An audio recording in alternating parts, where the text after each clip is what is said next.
రాజకీయంగా ఒకరినొకరు తిట్టుకోవడం కామన్. ఈ విషయం కొత్తగా చెప్పాల్సిన పని లేదు. అయితే ఇప్పటికే అటు సినిమాల్లో ఇటు రాజకీయంలో తనదైన గుర్తింపును సొంతం చేసుకున్న వ్యక్తి పవన్ కళ్యాణ్ గారు. ఈ మధ్య రోజా గారు పవన్ కళ్యాణ్ గారి గురించి ఊహించని కొన్ని మాటలు మాట్లాడారని సమాచారం. పవర్ స్టార్ పవన్ కళ్యాణ్ గారు పిరికి పంద అని అన్నారట మాజీ హీరోయిన్, ఎమ్మెల్యే అయినటువంటి రోజా గారు.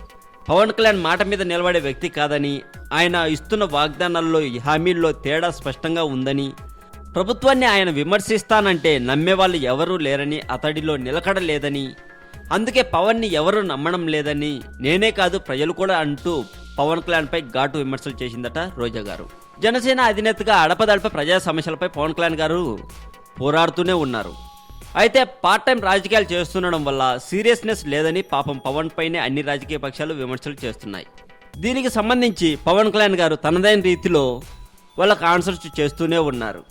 ఇక ఈ విషయాన్ని పక్కన పెడితే, చిరంజీవి గారి 150వ సినిమా విషయంలో గుంటూరులో జరగబోయే ప్రీ రిలీజ్ ఫంక్షన్కి పవన్ కళ్యాణ్ గారు వస్తారా రారా అన్న సందేహం మాత్రం అభిమానుల్లో ఫుల్గా ఉందండి.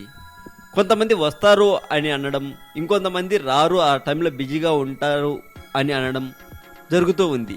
అయితే పవన్ కళ్యాణ్ గారిని వాళ్ళ వదినమ్మ అయినటువంటి సురేఖ గారు పర్సనల్గా వెళ్ళి ఇన్వైట్ చేద్దామన్నట్లుగా ఆలోచిస్తున్నారని సమాచారం. మరి పవన్ కళ్యాణ్ గారు ఈ ఫంక్షన్కి వస్తారా రారా అనే కన్ఫ్యూజన్ మాత్రం మెగా అభిమానుల్లో ఫుల్గా ఉందని చెప్పొచ్చు. మరి మరింత టాలీవుడ్ సమాచారం కోసం సబ్స్క్రైబ్ చేయండి టాలీవుడ్ సెంటర్.